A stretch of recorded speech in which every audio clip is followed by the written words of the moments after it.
Alors je suis avec Jean-Marc Lafont du Circuit des Remparts à Angoulême. Jean-Marc, un grand merci. C'est la première fois que le Circuit des Remparts est ici à Historic Auto à Nantes. Oui, oui, ben, on fait tous les salons, on essaye de faire tous les salons en France. Et donc, on va à Avignon, et on va à Paris, à Lyon, voilà. Et puis, Historic Auto, c'est tous les 2 ans. Et donc, on voit beaucoup de monde de Nantais qui descendent sur le circuit des remparts.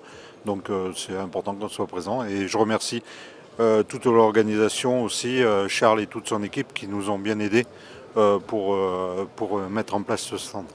Alors, je voulais que tu nous parles un petit peu quand même de cette édition qui se prépare. On se rappelle que c'est le 3e week-end de septembre, toujours cette date-là, le Circuit des Remparts à Angoulême, et qu'il y a des plateaux d'exception encore une fois cette année avec plein de nouveautés.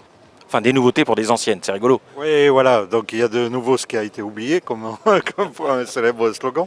Voilà, donc on a notamment un plateau de MG d'avant-guerre triple M, donc que des voitures usines qui vont venir.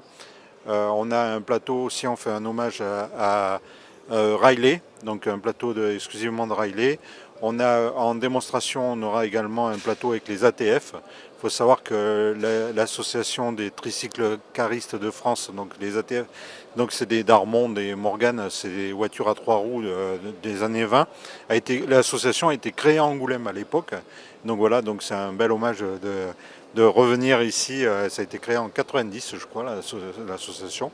Puis on aura également des formules de France. Donc c'est toutes les formules Martini et compagnie à moteur Renault avec des 1300, des 1600. Et c'est un plateau qui rendra hommage aussi enfin hommage. Il y aura sa présence d'Alain Serpaggi aussi, donc voilà, qui est toujours vert et qui prendra le volant d'une voiture sur son plateau. Ah, c'est vrai qu'Alain Serpaggi, on se souvient notamment de sa victoire aux 24 heures du Mans pour Renault, hein, mais c'est vrai qu'il a été un des éléments phares de la formule de promotion des Formules France et surtout Formule Renault, bien entendu.